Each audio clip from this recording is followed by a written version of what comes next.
Assalamualaikum. Halo Soli-Soliha kelas 6. Bagaimana kabarnya? Masih semangat belajar kan? Sebelumnya, untuk pembelajaran tema 1 tentang karya seni patung, masih ingat bukan? Walaupun setiap minggunya kita belajar materi baru, nah, materi minggu-minggu kemarin harus tetap dipelajari lagi ya. Nah, di minggu keempat ini kita masuk ke tema 2.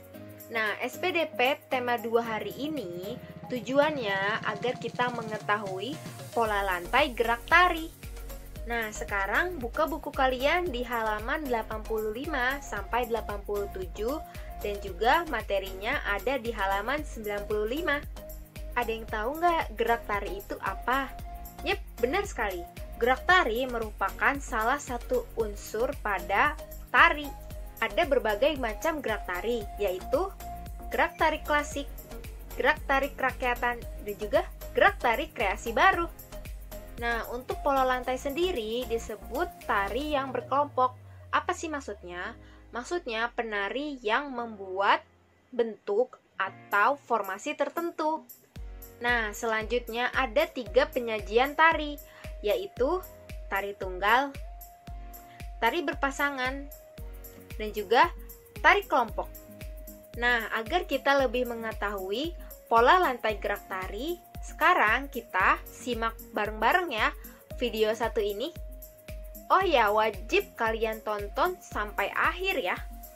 Selamat menyaksikan.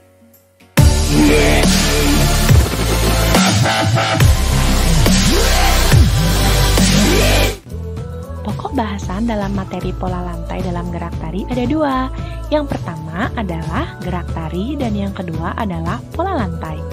Gerak tari dibagi menjadi 3 jenis. Yang pertama, gerak tari klasik, yang kedua gerak tari kerakyatan, dan yang ketiga gerak tari kreasi baru. Sedangkan pola lantai dibagi menjadi 2 jenis. Yang pertama, pola garis lurus dan yang kedua pola garis lengkung. Yang pertama kita bahas adalah gerak tari. Gerak tari merupakan salah satu unsur pada tari. Gerak tari ada berbagai macam, yaitu sebagai berikut. Yang pertama, gerak tari klasik. Merupakan gerak tari yang menirukan kegiatan manusia ataupun gerakan hewan tertentu. Gerak tari klasik mengikuti pola-pola gerakan tertentu.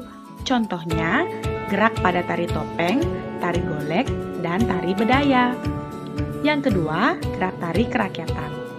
Merupakan gerakan yang meniru kegiatan dan emosi manusia atau perangai hewan. Contohnya, gerak tari reok ponorogo dan tari ketuk tilu.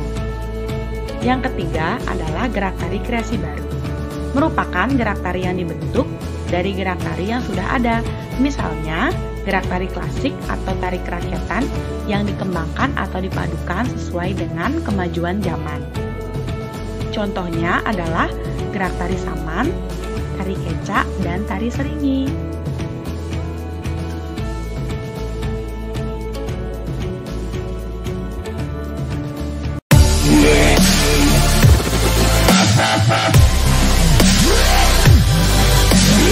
Lantai merupakan garis yang dilalui oleh penari saat melakukan gerakan tari.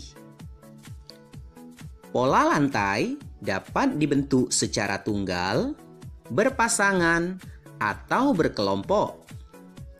Terdapat 2 pola garis dasar pada pola lantai, yaitu garis lurus dan lengkung.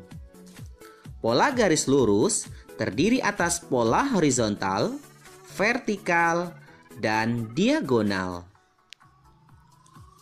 Pola garis lurus dan lengkung ini masing-masing mengalami perkembangan. Pola garis lurus berkembang menjadi pola horizontal, pola diagonal, pola vertikal, pola zigzag, pola segi 4, pola segi 5, dan pola segitiga. Sedangkan pola garis lurus berkembang menjadi pola lingkaran, pola lengkung, dan pola angka 8. Nah sahabat, perhatikan jenis pola lantai berikut. Pertama, pola lantai vertikal atau lurus. Tari klasik banyak menggunakan pola lantai vertikal. Penari membentuk garis vertikal, yaitu garis lurus dari depan ke belakang atau sebaliknya. Pola lantai ini memberikan kesan sederhana tetapi kuat.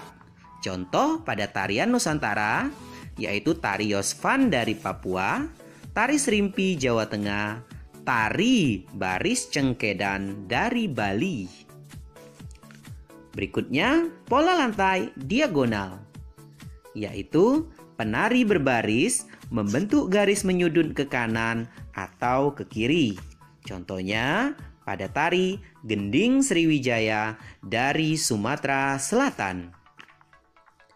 Kemudian, pola lantai garis melengkung. Penari membentuk garis lingkaran. Tari rakyat dan tari tradisional banyak menggunakan pola ini.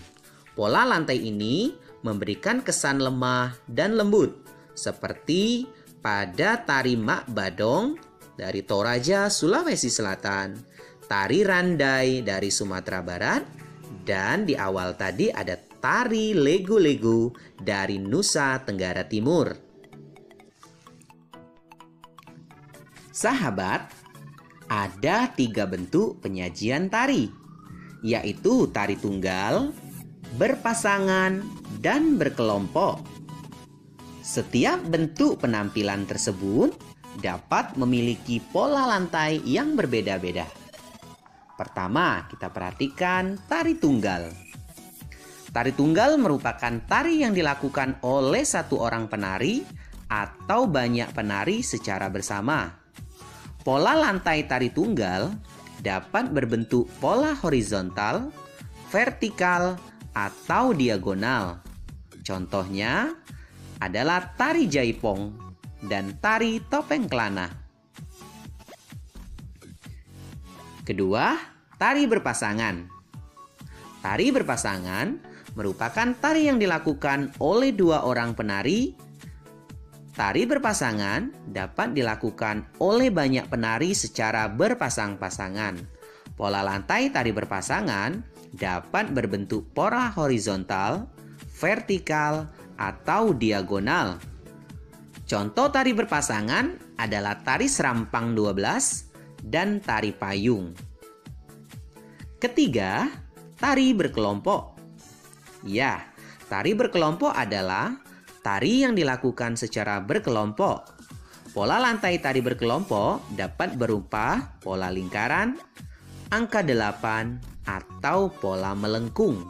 Contohnya terdapat pada tari piring dan tari Lego-Lego. Nah, Soli-Solihah, bagaimana materi hari ini? Mudah kan? Seperti biasa, setelah menonton videonya, kita latihan soal yuk. Untuk latihan soalnya ada di halaman 95 ya. Dan kalian hanya mengerjakan nomor 1 dan nomor 2 saja ya. Teknis pengumpulannya seperti biasa lewat Google Form. Link Google Formnya akan dibagikan di grup WA kelasnya masing-masing ya.